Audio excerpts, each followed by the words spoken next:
Okay, I said I'd make a short video showing you how to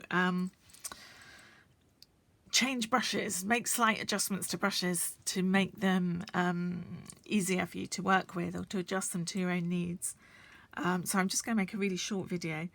I've had to, it's really dark in here today because it's pouring with rain outside, and when I put the lights on they glare off the screen, so I haven't got any lights on, and I've adjusted the brightness down off my screen because it was glaring so you couldn't see anything. So I hope you're going to be able to see properly because I've got it quite dim, but I'll tell you what I'm doing anyway on the screen so that hopefully you know where I am.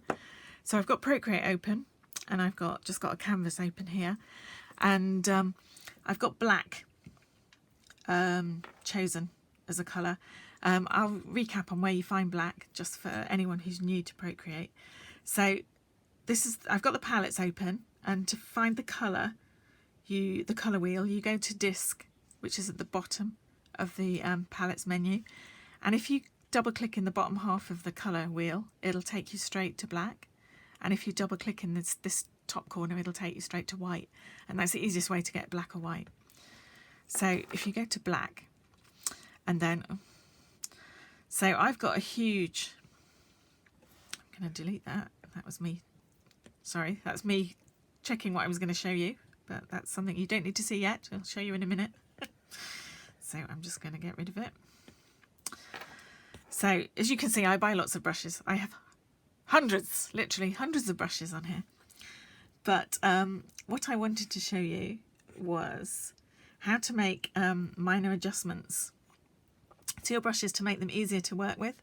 I was checking out what I was going to show you earlier, and it's quite hard for me to show you on here because I've got a paper-like screensaver on here, which makes, I'm trying to find some inking brushes, there we are. The paper-like makes, it gives you a paper-like feel to the surface, and so it doesn't feel like glass, so your pencil doesn't slip on the surface, so you get quite smooth lines, just whatever you're doing. So it's quite hard for me to show what I was going to show you. So what I wanted to show you, I'll delete that and show you again anyway, was how you can change brushes to give you smoother lines, but I get them anyway. So this is just using the regular marker. Because I've got a paper-like, I get quite smooth lines. But you can change your brushes, and I do change them, some of them, to get much smoother lines. So what you can do if you want, so these lines are pretty smooth anyway, but if you want to always get really smooth, so if you're drawing curves, so if you're doing something like this, because I've got a paper-like, they're quite smooth, but you can see there I've got still got a slightly jagged curl. If you want not to get, say you want perfect curls, there's a way to do it. You know, if I don't know if any of you have ever bought lettering brushes, but if you watch letterers working on the iPad, or if you buy lettering brushes, so I have got some lettering brushes on here. I've got a set of lettering brushes, and I'll show you what I mean. They always snap. So I bought lettering brushes until I realised how they do what they do. Where are my lettering? Oh, here you are. So these are lettering brushes that I bought. And then after I'd bought them, I realised what they do. So here's a lettering brush. Oh, these ones don't snap so easily actually. But lettering brushes, they do a little bit. Lettering brushes tend to snap into beautiful lines. Oh, here's one, straight line bounce, I bet that does. They tend to make beautiful curves. See, whatever you do, the curves just work beautifully. Well, I learned eventually. I did a course on Skillshare, and I learned how they did that. I did a course on making brushes, and once I learned how they did that, I could learn how I could do it myself. So I don't buy lettering brushes anymore because I learned that it's just an adjustment that you make to brushes.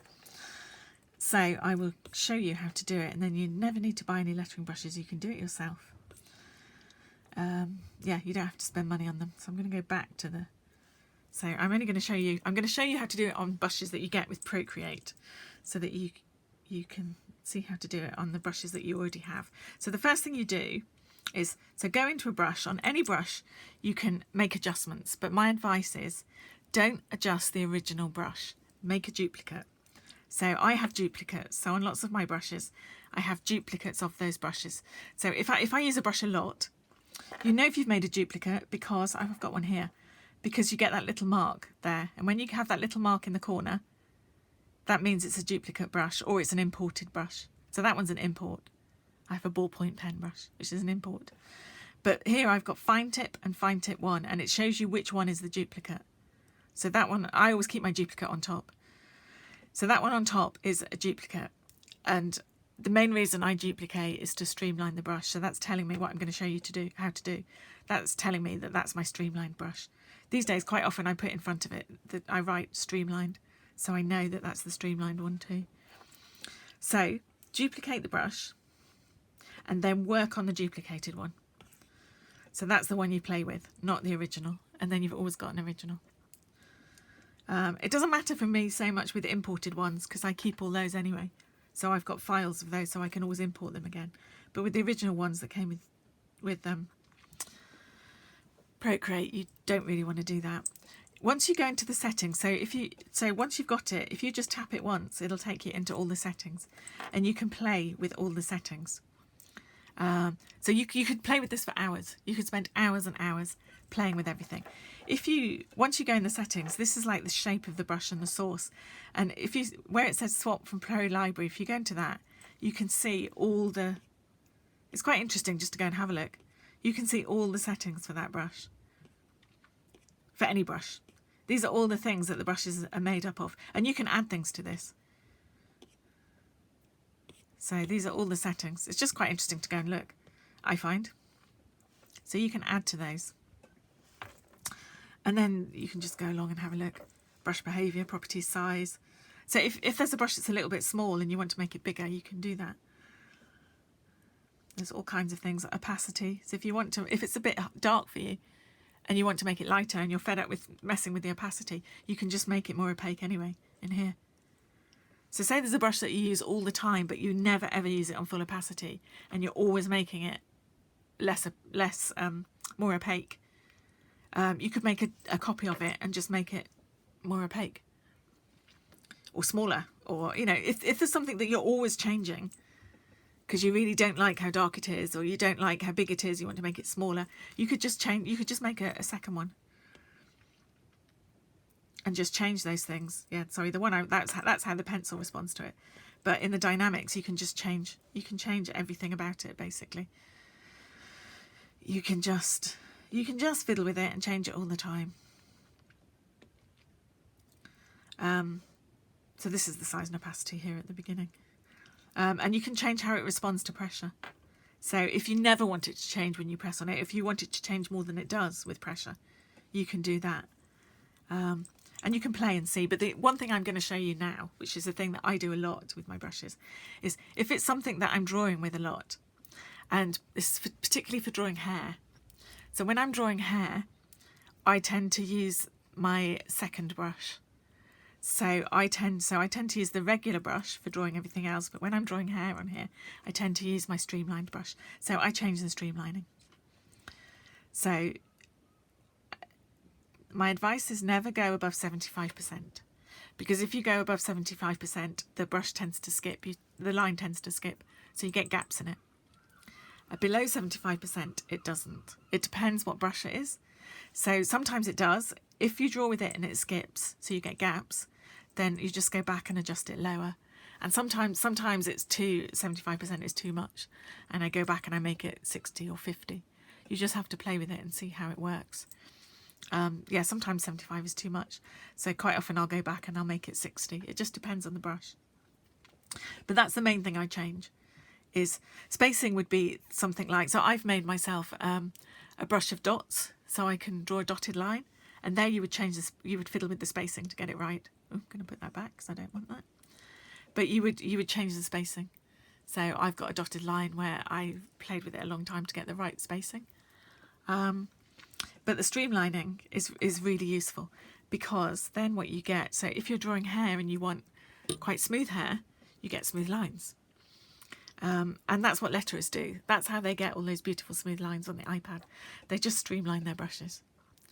So lots of the brushes that I use all the time, I have a streamlined version. and I just go and use the streamlined version.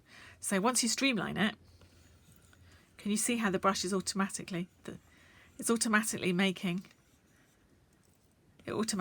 nice smooth curves. And when you're drawing hair, you automatically get nice smooth curves. So, and sometimes it's too much, and you just go and change it and make it less, make it 60%. If you even get these nice little curves at the top, and you just adjust it to suit what you want to do, basically. But you'll never have to buy a lettering brush again. Just find your favourite brush and streamline it. And so I swap quite a lot when I'm drawing between the two. It's a cheat, but it's a very nice, helpful one. Yeah. Even when you're doing it right on its side, you get these nice smooth curves. So, and I have one up there.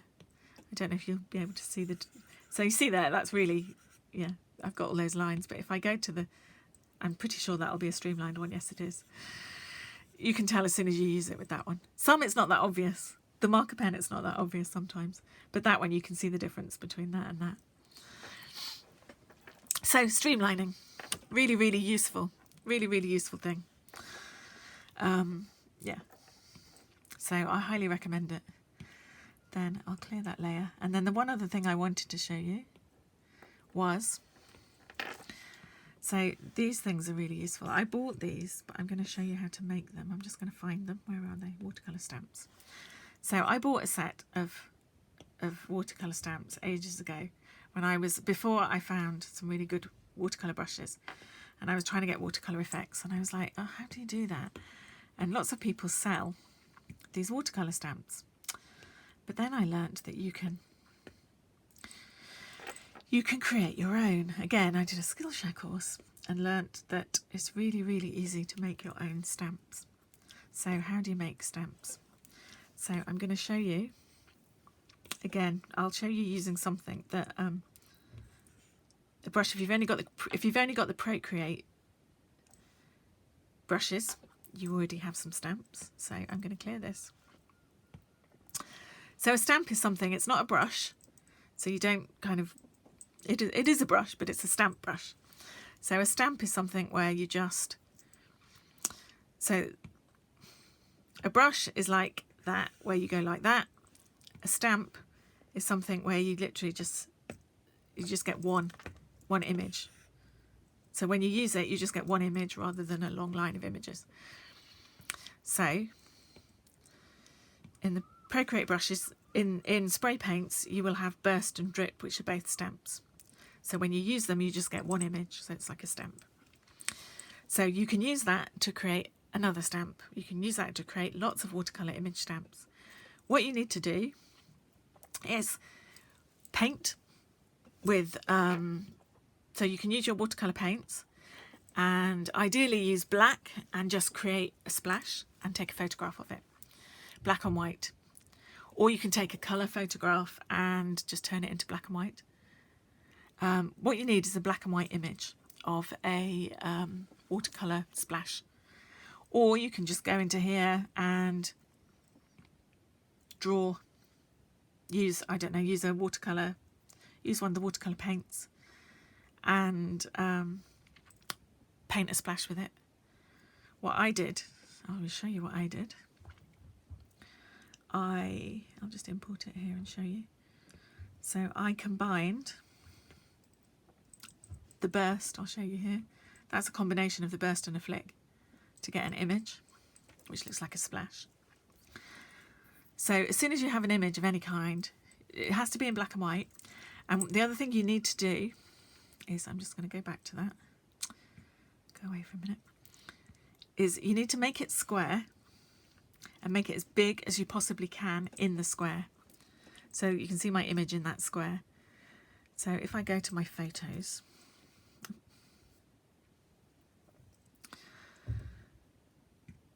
you can see it's in the square and it's as big as it can be. The reason you make it as big as possible is because you're going to fill the stamp with it.